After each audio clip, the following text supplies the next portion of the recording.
Une rentrée des classes, l'effervescence en moins. Pour cette première promotion de l'ICEP, surnommée l'école Marion Maréchal, une petite quinzaine d'élèves peu bavards.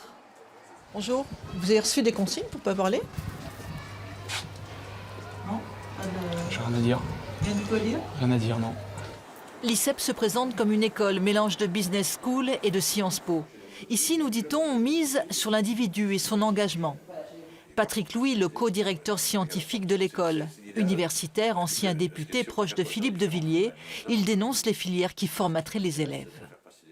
Et moi, ce que je reproche un petit peu à certains modèles dominants, notamment dans les Sciences Po, parce que pour ma part, j'ai une responsabilité à Sciences Po Lyon 3 également, c'est qu'on est un peu dans le politiquement correct partout.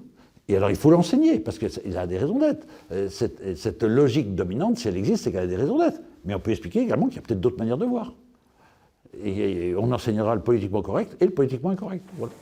Et pour promouvoir cette nouvelle ouverture d'esprit, l'école s'appuie sur 16 membres, tous des hommes, universitaires, essayistes, militaires, anciens politiques, historiens, éditeurs, des royalistes, conservateurs, pro-Brexit, proches du Rassemblement national.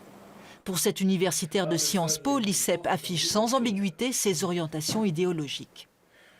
On est frappé d'abord par dans tout le discours de présentation, par la place de l'évocation de l'héritage, de l'histoire, de la tradition, de l'ancrage qu'on veut donner aux étudiants le sentiment d'appartenance identitaire en quelque sorte.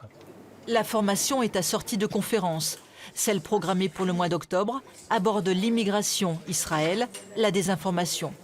École de formation de futurs cadres de l'extrême droite, la fondatrice Marion Maréchal s'en défend, mais elle revendique la ligne de l'école. L'ICEP est une école plutôt de sensibilité conservatrice. Bon, on le voit à travers notamment nos 4 valeurs fondatrices que sont l'excellence, l'éthique, l'enracinement, l'engagement.